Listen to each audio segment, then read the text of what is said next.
Celebramos hoy el Domingo de la Palabra de Dios, tal como lo ha instituido el Papa Francisco, al establecer que el tercer domingo del tiempo ordinario será el Domingo de la Palabra de Dios.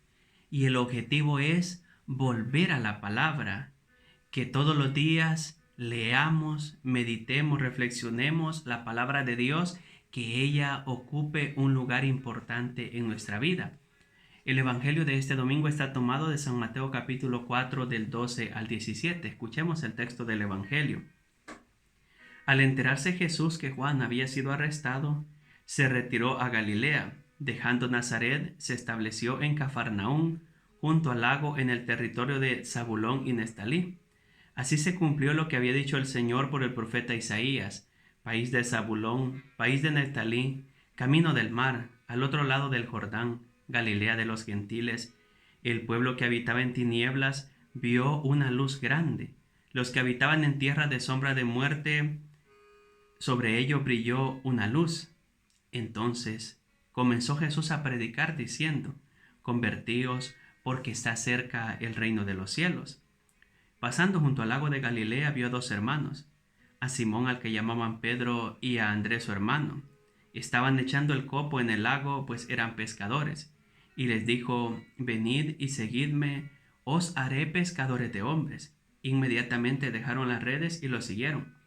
Y pasando más adelante vio a otros dos hermanos, a Santiago hijo de Zebedeo y a Juan, que estaban repasando las redes con Zebedeo su padre. Jesús los llamó, inmediatamente dejaron la barca y a su padre y lo siguieron. Recorría toda Galilea, enseñando en las sinagogas y proclamando el evangelio del reino, curando las enfermedades y dolencias del pueblo. Palabra del Señor, gloria a ti, Señor Jesús. Como ya he señalado antes, este domingo es el domingo de la palabra de Dios. Y si quisiéramos una idea que sintetice la liturgia de hoy, podríamos decir que hoy en el Evangelio se nos da el plan pastoral de Jesús, el programa de Jesús. El Evangelio de hoy recoge los elementos centrales o principales del anuncio del Evangelio, de la predicación del Evangelio.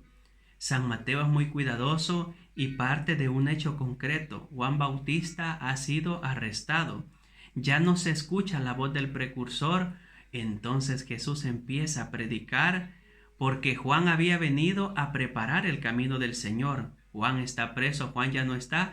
Entonces Jesús empieza a predicar el Evangelio. Y San Mateo es muy cuidadoso y remite al capítulo 9, versículo 1 al 3 del profeta Isaías. El pueblo que caminaba en tinieblas vio una luz. Aquellos que habitaban en sombras de muerte, una luz grande brilló sobre ellos. Nosotros bien sabemos que es la luz de Cristo. Entonces, el punto de partida de la predicación es: la voz del precursor ha sido callada porque ha sido encarcelado. A partir de ahora se va a escuchar la voz de Jesús. Aquella luz que se profetizó que iba a iluminar al pueblo que estaba en tinieblas y en sombra de muerte es la luz de Cristo. Por lo tanto, en él se cumplen las profecías del Antiguo Testamento. Pero si quisiéramos poner un orden al programa de Jesús narrado según San Mateo en el Evangelio de hoy, lo podríamos hacer en 6 momentos o en 6 pasos.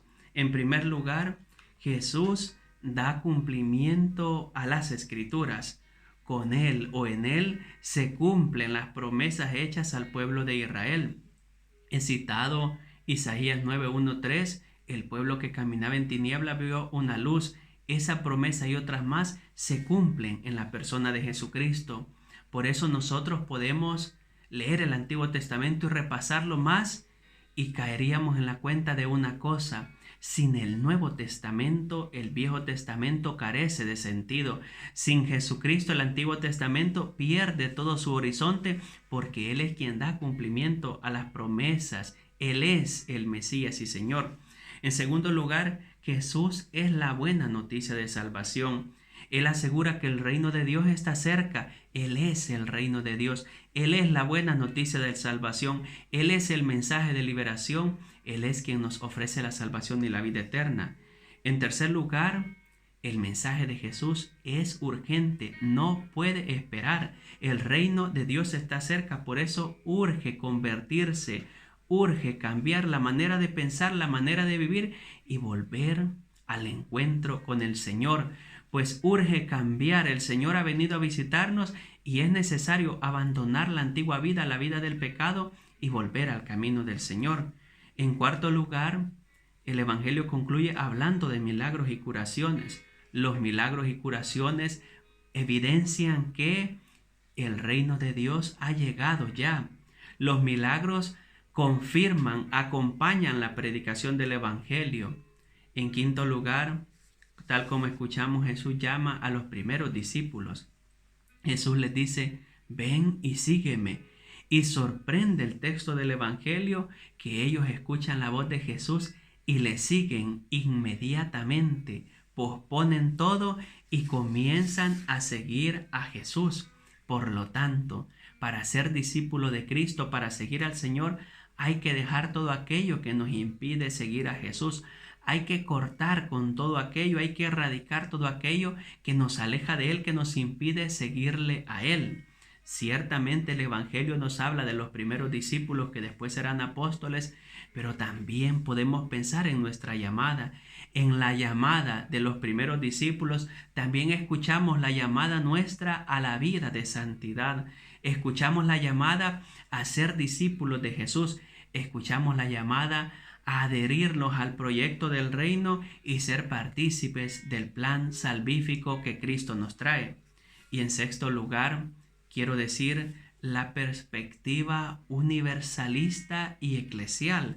Y la quiero titular así porque este detalle es muy importante repararlo. Jesús empieza su ministerio público, la predicación del Evangelio en Galilea, tal como había anunciado Isaías. Y será en Galilea mismo donde luego de resucitar va a enviar a los discípulos y les dirá, vayan, prediquen el Evangelio y bauticen a todos los que crean en mí. Pues es importante pensar en esta perspectiva universalista y eclesial porque nosotros somos convocados a encontrarnos con Cristo y luego a llevarlos a los demás. En la Santa Misa que celebramos cada domingo, en las reuniones de grupos, de movimientos pastorales, en el encuentro con la palabra de Dios, nosotros nos encontramos con aquel que es el Salvador y allí mismo somos enviados a anunciarle a Él. Somos discípulos misioneros de Jesucristo.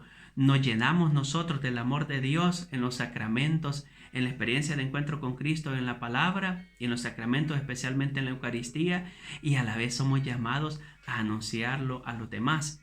Saquemos 3 enseñanzas para nuestra vida práctica. En primer lugar, escuchemos siempre la voz de Dios. Prestemos atención a su palabra. Hagámonos el propósito de leer todos los días un texto de la palabra de Dios. Usemos el calendario litúrgico. Usemos los distintos medios que existen hoy. Pero hagámonos el propósito de leer todos los días la palabra de Dios para aprender a escuchar la voz del Señor que nos llama y nos invita a la conversión. En segundo lugar, en esa experiencia de encuentro con la palabra, es importante contar siempre con la existencia del Espíritu Santo. ¿Quién mejor para enseñarnos a entender la palabra que aquel que la inspiró a que se pusiese por escrito? Y en tercer lugar, pongamos por obra la palabra del Señor. De nada sirve aprenderse textos de memoria, de nada sirve que te aprendas la Biblia desde el Génesis al Apocalipsis de memoria, si no la pones por obra, eso no sirve de nada. Está bien, apréndete los pasajes que te gustan, pero lo más importante es que la pongamos por obra. Pidamos pues la asistencia del Espíritu y que el propósito para el cual se instituyó este tercer domingo del tiempo ordinario como domingo de la palabra de Dios se cumpla en nosotros y a partir de ahora leamos, meditemos todos los días la palabra de Dios. Dios te bendiga.